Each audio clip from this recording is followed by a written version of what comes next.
Legend has it there is a tree in the Amazon that possesses unparalleled healing powers. And the arrowhead is the key to unlocking it. Jungle Cruise is one heck of a summertime ride, thanks in large part to the delightfully memorable duo at its center. Dwayne Johnson and Emily Blunt anchor this rollicking adventure with superb on-screen chemistry, and together they help this ramshackle trek into the Amazon soar. Of all the jungle cruises you could take in the Amazon, this one is undoubtedly the cheapest. Jungle Cruise may get bogged down a tiny bit during its climax, doubling down on CGI action until the film starts to lose some of its life and charm, but that's a small quibble in the grand scheme of this fun and refreshing caper.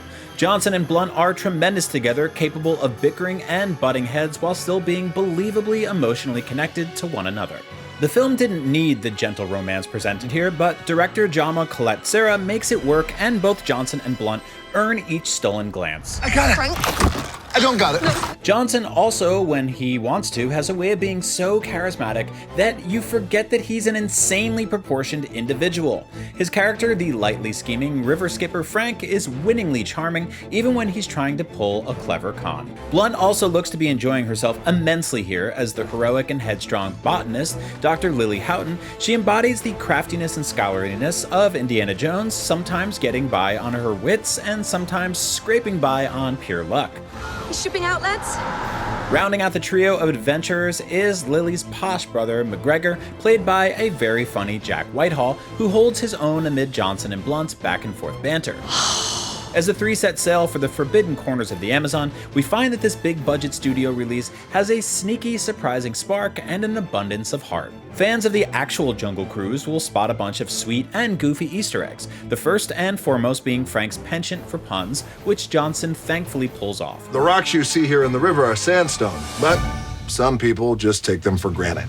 Meanwhile, there's a bouncy, cartoonish element to the action, a mix of roughhousing and slapstick that never feels as false or phony as it should, and James Newton Howard's winning score presents it all with a punchy playfulness. The film's villains are the unique tag team of a quirky German aristocrat played by Jesse Plemons and an undead conquistador played by Edgar Ramirez. Plemons is truly bizarre and in any other scenario would be a scene stealer, but the story's guiding light and most enjoyable players are Johnson, Blunt, and Whitehall, and the film is at its strongest when it allows the three core characters to play off each other. Jungle Cruise runs about 2 hours, and sure, that comes with a few dips here and there, but the script is witty in ways that help squeak us through the set pieces. Clever dialogue pops in to punctuate just about everything, making for a movie that breezes by, distracting and diverting in all the best escapist ways. The moment you've all been waiting for. The backside of water. Jungle Cruise is a joyous summer romp rooted on by a fun script and some completely captivating chemistry between stars Johnson and Blunt.